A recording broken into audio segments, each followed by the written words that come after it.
On va prendre nos Bibles dans le Nouveau Testament, dans 2 Corinthiens chapitre 13. 2 Corinthiens chapitre 13, nous lirons le verset 11 au verset 13. 2 Corinthiens chapitre 13, verset 11 à 13. Nous lisons. Au reste, on peut dire aussi au demeurant, ou pour finir, frères, soyez dans la joie, perfectionnez-vous, consolez-vous, ayez un même sentiment, vivez en paix, et le Dieu d'amour et de paix sera avec vous. Saluez-vous les uns les autres par un saint baiser. Tous les saints vous saluent. Que la grâce du Seigneur Jésus-Christ, l'amour de Dieu et la communion du Saint-Esprit soient avec vous. Amen. Le titre du message ce matin, c'est « Connaître le Dieu d'amour et de paix ». Le texte ici, où le verset que nous avons lu dit que Dieu est à la fois le Dieu d'amour et le Dieu de paix. Ce que je voudrais vous montrer ce matin dans ce message, c'est que ces deux attributs sont liés. Le Dieu d'amour est aussi le Dieu de la paix. On ne peut pas seulement mettre l'accent que sur un seul aspect. Par exemple, Dieu est amour et point final. Le reste, on n'y prend pas garde. Si nous croyons en ce Dieu d'amour, croyons aussi que Dieu est le Dieu de paix. Ça veut dire que si je réclame l'amour de Dieu dans ma vie, je dois être aussi un enfant de paix. Parce que Dieu est un Dieu de paix. L'amour seul ne suffit pas à définir Dieu. Parce que même le diable croit en Dieu. Oui, mais il n'obéit pas à Dieu. Or, nous croyons en Dieu et nous lui obéissons. Et si nous demandons dans nos vies l'amour de Dieu, nous devons nous aussi, dans nos lieux de travail, dans nos foyers, dans l'église, ressembler à ce Dieu qui est à la fois le Dieu d'amour, mais aussi le Dieu de paix. Amen. Et en préparant ces textes, l'Esprit me disait, dis à mon église, parfois, il y a une mauvaise compréhension de mon amour. Et on a entendu des dons spirituels qui parlent de ne pas faire de compromis, etc. Et certaines personnes, malheureusement, au nom de l'amour, font des compromis. Et en disant, mais Dieu m'aime quand même. Non, mon frère, ma soeur. Le Dieu qui t'aime est un Dieu de justice aussi. Est un Dieu de paix. Et Paul exhorte les Corinthiens ici à vivre en paix. Vivez en paix. C'est un impératif. C'est un ordre. C'est pas moi de choisir. Dieu me demande de vivre en paix. Vivez en paix. Si vous m'aimez, vivez en paix. Et j'ai cherché le mot dans le grec, Irénée, mais qui donne la même définition en hébreu, le shalom. Lorsque un juif dit shalom à son frère ou à son compatriote, il lui souhaite également la paix et le bonheur. Et même là, je me suis dit, Seigneur, mais quelle leçon tu nous donnes? Nous, en français, on dit souvent bonjour. Mais derrière, il n'y a pas vraiment un sens, une définition. Bonjour. Mais quand en hébreu vous dites shalom, vous vous engagez réellement à souhaiter la paix dans la vie de celui à qui vous avez dit shalom. Amen. La paix, shalom. La paix, c'est l'absence de guerre. Le Dieu d'amour veut que tu vives en paix et non pas dans la guerre. Le monde est déjà en guerre. La société est souvent en guerre. Et l'enfant de Dieu doit être un exemple pour leur montrer que s'il y a la guerre dans le monde, dans la société, nous voulons être, nous, des modèles de paix. Amen. Gloire à Dieu.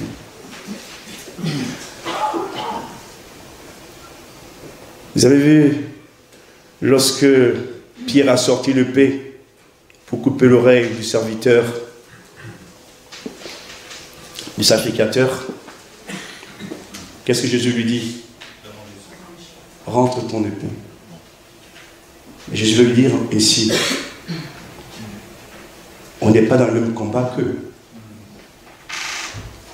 On n'est pas là pour couper les oreilles et les têtes. Le combat, c'est le bon combat de la foi. Au nom de Jésus-Christ. Par l'action du Saint-Esprit. Frères et sœurs, je vous en prie, que cette année 2020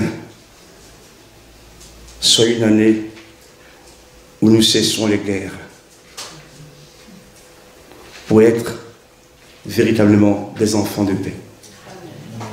Pour que le monde aussi soit gagné à Dieu. Alléluia. On va lire dans 1 Corinthiens chapitre 14, verset 33.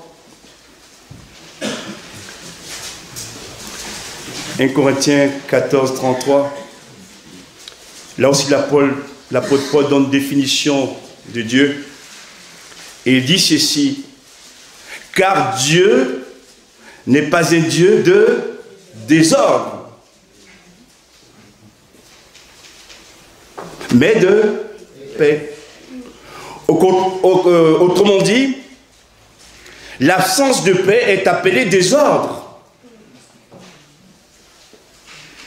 Et c'est dommage que certaines personnes, au nom de Dieu, au nom de l'amour de Dieu, vivent une vie en désordre et sèment aussi le désordre autour d'eux.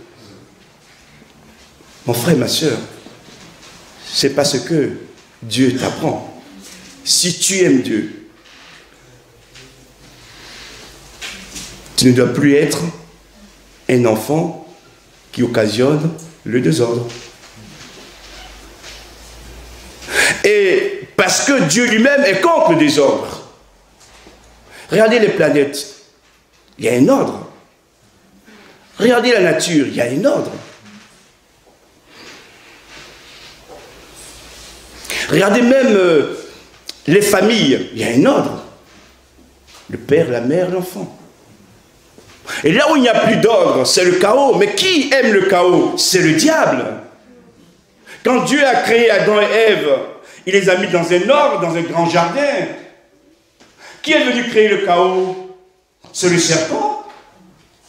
Le diable. Et quand il est entré, qu'est-ce qui s'est passé? Il va diviser Adam et Ève. Il va diviser Adam, Ève et Caïn. Il va diviser Caïn et Abel. Or, Dieu ne voulait pas cela. Et c'est la raison pour laquelle, frères et sœurs, Jésus, pour nous sauver, est venu mourir à la croix pour nous libérer. Dieu est un Dieu d'ordre. Mon frère, quand tu dis que Dieu est amour et que ta vie est un désordre et que tu fais du désordre dans le lieu où Dieu t'a placé, j'aimerais te dire ce matin, tu ne connais pas Dieu. Ou le Dieu que tu crois connaître, ce n'est pas celui qui est écrit dans la Bible. Notre Dieu aime l'ordre. Alléluia. Notre Dieu aime l'harmonie. Notre Dieu aime ce qui est droit, ce qui est juste. Et ce qui est vrai, Dieu est un Dieu de paix. On va lire dans Matthieu chapitre 5, verset 9, cette promesse que Dieu donne à ses enfants. Heureux ceux qui procurent la paix, car ils seront appelés fils de Dieu ou filles de Dieu. Amen. Ceux qui procurent la paix sont appelés filles ou fils de Dieu. Autrement dit, ceux qui font la guerre ne sont pas des fils de Dieu. C'est écrit, c'est pour moi qui le dis. Si tu es réellement un enfant de Dieu, tu dois procurer la paix autour de toi. Seigneur, ce matin, apprends-nous à comprendre ces choses. Et même là, il y a une bénédiction. Parce qu'on procure la paix autour de nous, nous sommes heureux. Ce bonheur ne vient pas de nous, il vient de Dieu parce qu'on a obéi à Dieu. Alléluia. Je prie ce matin que Dieu nous donne de plus en plus de ce bonheur. Parce qu'autour de nous, nous demeurons des enfants de paix. Et nous procurons la paix aussi dans notre entourage, nos familles et dans l'Église. Si vous avez remarqué, je ne vais pas citer les impératifs dans leur ordre, mais je l'ai mis dans un sens pour que nous puissions comprendre le texte biblique. Deuxièmement, ayez un même sentiment. Dans le grec, c'est le mot phronei qui signifie penser. Penser. Et c'est aussi l'intelligence. Ici, c'est traduit par sentiment. Ça veut dire quoi? Ayez même sentiment, c'est mettez-vous d'accord, littéralement. Mettez-vous d'accord. En toute chose, mettez-vous d'accord. Bien sûr, nous sommes différents les uns les autres. Nous avons des fonctions différentes, des ministères différents. Mais dans ce que nous voulons faire pour Dieu et avec Dieu, mettons-nous d'accord. Amen. Ayons la même vision. Quelle vision avons-nous pour notre Église? Quelle vision avons-nous pour la France? Et même si nous pouvons décrier certaines choses qui ne nous plaisent pas dans la société, Dieu nous demande d'être en accord lorsque nous parlons de la France. Ça veut dire quoi? Que nous nous mettions ensemble en prière pour que Dieu sauve le pays. Amen. Mettons-nous d'accord. Il y a des hommes, il y a des femmes, il y a des adultes, des moins jeunes, ou des jeunes, pardon. Mais l'important, c'est pas regarder aux différences. C'est que lorsque nous nous engageons pour Dieu, dans ce que nous voulons faire, que nous soyons d'accord. Est-ce que vous croyez que c'est possible? Amen. Alléluia. Dans un travail, quand tous le font et sont en accord, c'est plus efficace. Dans une famille, lorsqu'il y a l'accord, cette famille est plus efficace. Dans une entreprise, lorsqu'il y a l'accord, l'entreprise est efficace. Mais si certains tirent en avant et d'autres en arrière, on n'avance pas. Vous avez compris? Voulons-nous que notre vie soit bénie? Voulons-nous que notre Église connaisse la croissance? Travaillons en accord. Amen. Pour la gloire de Dieu. Ayez un même sentiment. Et même si l'année 2019 a été une année difficile pour certains, ça va entendre dans des dons spirituels également, Dieu est capable de guérir notre passé. Amen. Pour nous donner un avenir. Que cette année 2020, Dieu renouvelle nos sentiments. Dieu renouvelle nos pensées. Dieu renouvelle notre intelligence pour que nous puissions accomplir le plan de Dieu, car Jésus revient bientôt. Troisièmement, perfectionnez-vous. C'est le grec katartizo. Et le sens littéral, c'est travailler à vous perfectionner. Vous savez, le Dieu, connaître pardon, le Dieu d'amour et de paix, c'est d'accepter premièrement de vivre en paix, c'est d'avoir un même sentiment. Et troisièmement, c'est de se perfectionner. Certains diront, mais Dieu est amour. Il m'aime comme je suis. C'est pas faux. Mais Dieu ne te laisse pas comme tu es. Dieu va te transformer. On l'a aussi chanté, viens me transformer. Alléluia. Le Dieu d'amour nous transforme aussi. Amen. Et il nous demande à nous aussi de nous engager dans ce perfectionnement. Dieu ne peut pas te transformer si toi tu le refuses. Et c'est la raison pour laquelle ici l'apôtre Paul dit aux Corinthiens, perfectionnez-vous, travaillez à votre perfectionnement. Donc moi aussi je dois m'engager dans cette perfection. Merci pour 2019, mais pour 2020 j'en veux encore plus. Seigneur, transforme-moi à ton image. De plus en plus, remplis-moi de ton esprit, de ton onction. Ce que j'ai fait comme erreur, que je ne reproduise plus, Seigneur. Les pièges dans lesquels je suis tombé, Seigneur, je ne veux plus le refaire. Parce que j'ai grandi, j'ai mûri, j'ai acquis une expérience. Et ta lumière en moi brille de plus en plus. Pour que les âmes perdues voient ta gloire. Alléluia. Et ce travail, c'est à nous de le faire. Parce que l'ordre est donné à chacun.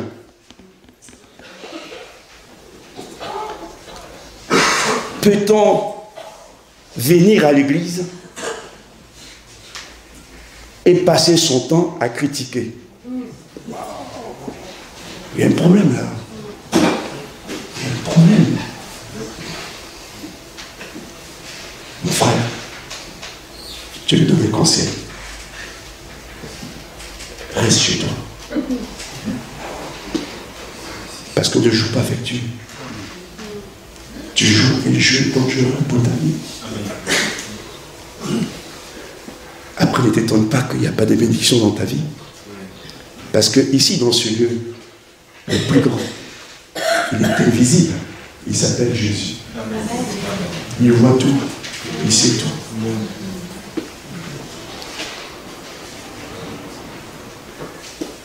Il est plus grand que notre président Macron. Alléluia. Gloire à Dieu. Jésus. Quel beau nom. Quelle force. Quelle puissance. Il demeure le roi des rois. Un seul mot de lui et la chose s'accomplit. Il ressuscite même les morts. Il restaure les cœurs brisés. Et sa grâce est avec nous. Alléluia. Aimons-le. Respectons-le. Amen. Perfectionnez-vous. Quatrièmement, soyez dans la joie. Ce mot a la même racine que le mot grâce. La grâce en grec, c'est charis, et la joie, c'est chara. Soyez dans la joie. Je dis, Paul, merci de nous dire ces choses. Mon frère, le Dieu d'amour et de paix est un Dieu qui accorde la joie. Amen. Ça veut dire quoi? Nous aurons des combats, nous aurons des luttes. Dieu ne nous a pas appelés seulement parce que notre vie a pleuré, mais il veut aussi nous communiquer sa joie. Amen. La joie de Dieu. On vient de passer les fêtes, on a mangé des repas copieux, on a apprécié, même les boissons. Mais rien ne vaut la joie de Dieu. Alléluia. Gloire à Dieu.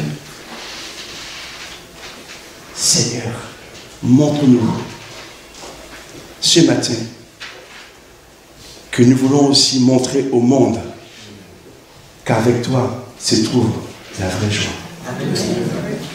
Amen. Amen. Les gens du monde, des fois, ils ne comprennent pas, mais ce n'est pas possible, tout ce qui se passe dans notre pays, la peur, les craintes, les modifications, les réformes. Mais l'enfant de Dieu est en paix. Parce que Dieu est dans sa vie. Dieu connaît notre avenir. Et je vous le dis, Dieu n'abandonne jamais ses enfants. Et un peu de joie, ça fait du bien. Il y a même des maladies qui sont guéries par la joie. Vous êtes d'accord avec moi? Eh oui. Mon frère, je ne vais pas dire par là que tu n'as plus d'épreuves ni de combats. Mais le fait que tu entres dans cette joie de Dieu, tu montres à l'adversaire que malgré tes luttes et tes combats, Dieu est la source de ton bonheur.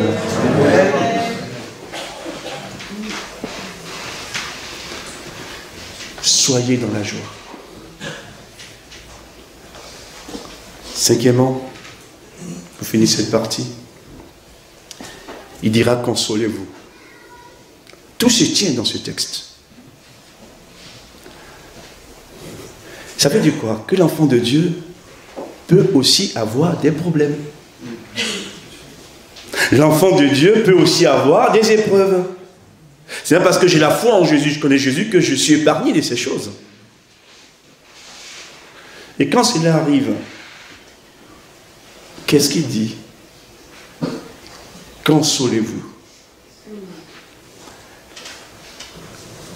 Le mot ici, c'est le verbe parakléo, parakaleo, plus précisément, qui a donné un nom que vous connaissez tous, Paraklétos, parlant du Saint-Esprit. Le Saint-Esprit est notre Paraklétos, c'est-à-dire notre consolateur. Et Dieu nous dit ici de nous consoler les uns les autres. Et ce mot grec signifie exhorter, signifie avertir aussi, signifie encourager, et signifie enfin réconforter. Nous devons aussi nous réconforter les uns les autres, nous encourager les uns les autres, mais dans cet encouragement aussi nous avertir. Vous voyez comment c'est? C'est tellement voir l'aspect encouragement et exhortation que du côté, je mets en guillemets, qui fait du bien. Mais encourager ton frère ou ta sœur qui n'est pas dans le droit chemin, c'est aussi l'avertir. Et oui. Au nom de Dieu d'amour, il ne faut rien dire. Non. Mais demain, si le frère et la sœur tombent dans le ravin, tu es responsable. Parce que tu l'as vu dans ces difficultés, dans ces pièges, et tu n'as rien dit. Nous sommes appelés à être des sentinelles. Alléluia. Mais pas des gendarmes. C'est une différence. Des sentinelles pour les uns les autres. Jésus revient bientôt. Consolez-vous. Exhortez-vous. Et quand on est dans cet état d'esprit, saisi par l'esprit, on n'a plus le temps pour critiquer. Parce qu'on est dans le plan de Dieu pour aider les autres et avancer ensemble. Alléluia.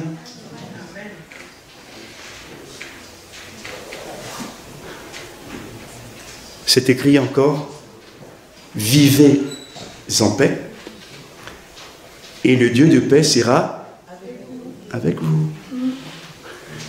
Il y a une condition.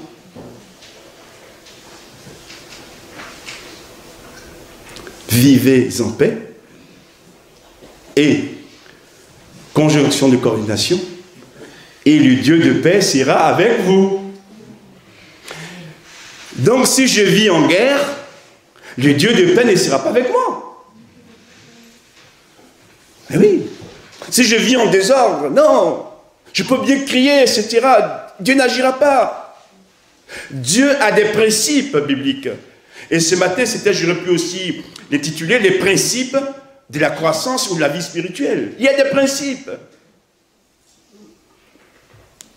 Si tu veux la paix de Dieu, vis en paix aussi, mon frère, avec les autres. Vis en paix dans le milieu où tu es. Si tu veux l'ordre de Dieu, vis dans l'ordre et non dans le désordre. C'est pourquoi j'ai dit que des fois, des gens parlent de Dieu sans le connaître. Parce que tu mets l'accent que sur le Dieu d'amour, que tu oublies le Dieu de paix, tu t'es lourdement fourvoyé. Le Dieu d'amour est aussi le Dieu de paix. Amen. Éphésiens chapitre 2, verset 17. Il est dit que Jésus est venu annoncer la paix à ceux qui étaient au loin et la paix à ceux qui étaient près. La mission de Jésus, c'est d'annoncer la paix dans ce monde.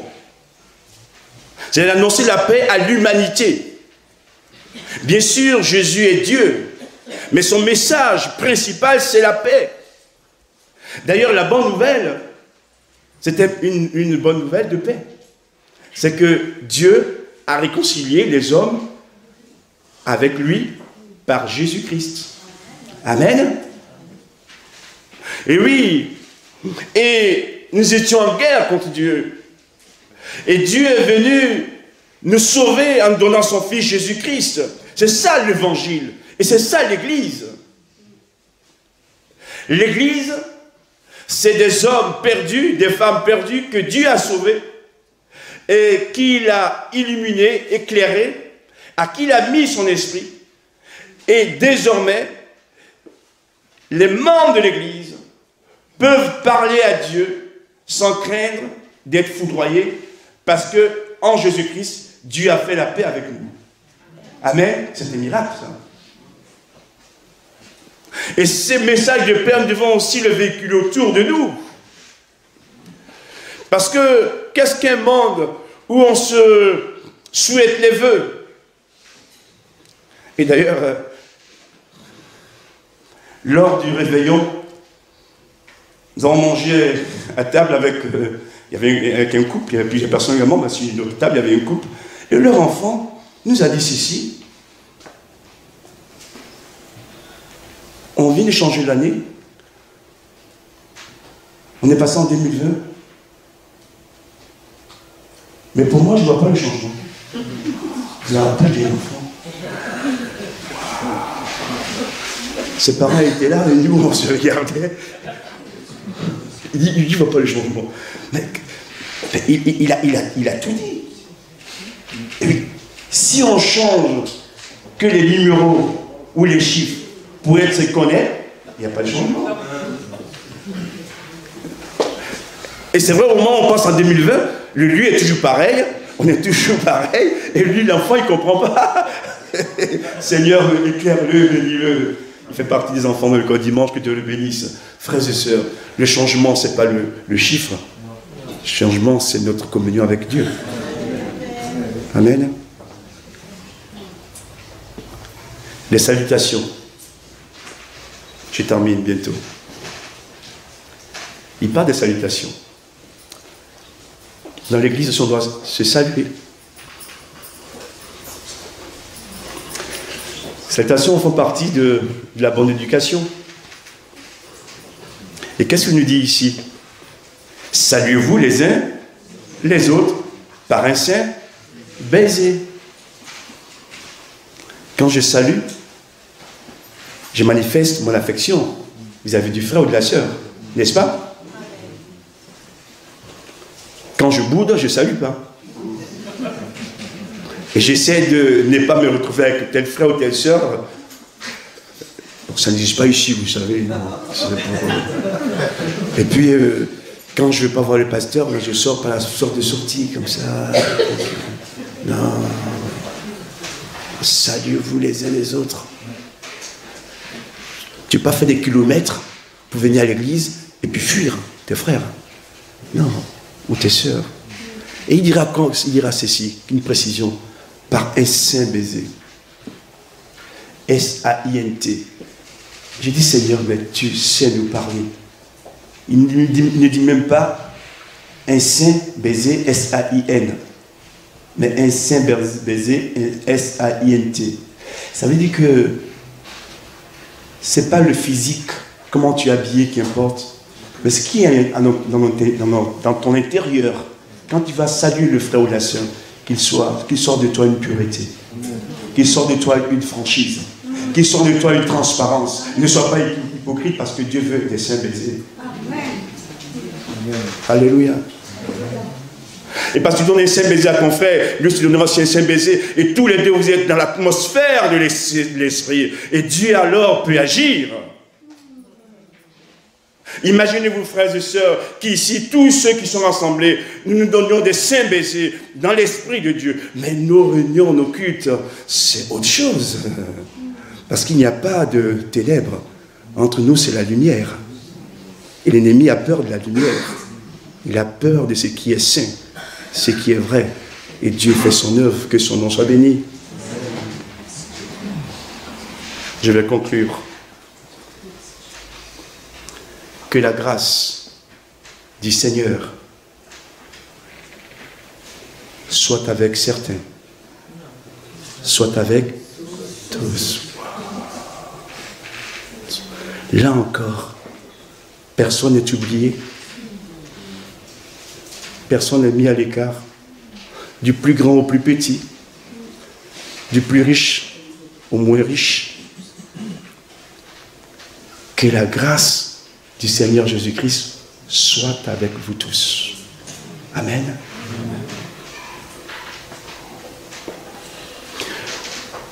On a besoin de la grâce de Jésus.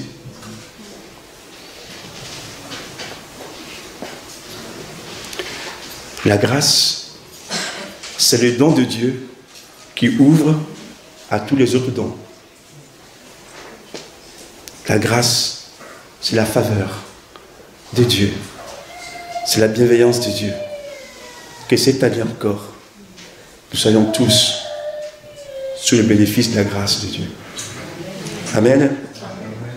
Deuxième bénédiction, que l'amour de Dieu soit avec vous tous.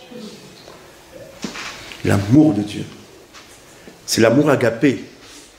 Ce n'est pas l'amour humain, des sentiments, nos affections, nos préférences. C'est l'amour agapé. L'amour inconditionnel, parfait. Et il nous dit aussi que malgré nos fautes, nos faiblesses, cet amour sera toujours avec nous pour nous aider. Vous avez compris? Et bien sûr, quand on a péché, il faut se repentir. Dieu nous fait toujours grâce. Mais j'aimerais le dire ce matin à quelques-uns, sinon à tous.